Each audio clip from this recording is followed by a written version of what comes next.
आजच्या व्हिडिओमध्ये आपण मुलांबरोबर एक उपक्रम घेणार आहोत, ज्यातून मुलांना त्यांच्या परिसरातील मदत करणाऱ्या लोकांना ओळखण्यात मदत होईल आणि ते आपल्याला कशी मदत करतात, तसेच ते वापरत असलेल्या साधनांबद्दल जाणून घेता येईल। या उपक्रमातून मुलांचा सामाजिक, भावनिक आणि भाषिक विकास होण्यास मदत होईल। मुलांना समाजातील वेगवेगळे व्यवसाय आणि त्यांचे महत्त्व समजून घेण्याचा एक छान मार्ग आहे। या उपक्रमासाठी तुम्हाला तुमच्या अंगणवाडी जवळील एखाद्या विक्रेत्याशी बोलण्याची वेळ ठरवायची आहे आणि त्यानुसार मुलांना त्यांना भेटायला घेऊन जायचे आहे। बघूयात अंगणवाडीमध्ये ताई हा उपक्रम कसा घेत आहे ते। ताई प्रथम मुलांना आज ते कोणाला तरी भेटायला जाणार असल्याचे सांगून मुलांमध्ये कुतूहल निर्माण करते। ताई ती व्यक्ती भाजीपाला, फळे, इतर पदार्थ विकणाऱ्या विक्रेत्यांना भेटायला जायचे असल्याचे सांगते।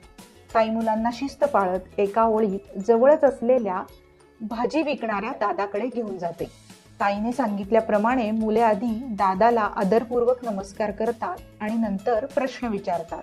विक्रेता दादा भाजी आणि फळे कुठून आणतात, विक्रीसाठी कोणकोणती साधने वापरतात, विकण्यापूर्वी भाज्यांचे मोजमाप कसे करतात, तसेच त्यांनी विक्रेता दादाला एखादी भाजी मोजून दाखवण्यास विनंती सुद्धा केलेली आपण बघत आहोत। विक्रेता दादा पण मुलांना सर्व माहिती प्रेमाने आणि आनंदाने देतात। प्रत्यक्ष भाजी तराजूमध्ये मोजून दाखवल्यानंतर मुले विक्रेता दादाचे आभार मानतात, त्यांना धन्यवाद देतात आणि एकमेकांचा निरोप घेतात। कसा वाटला उपक्रम? मजा आली ना?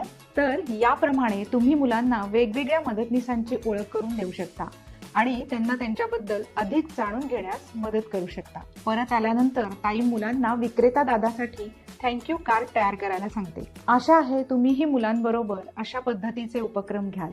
पुन्हा भेटूया एका नवीन व्हिडिओमध्ये, एका नवीन उपक्रमात। धन्यवाद।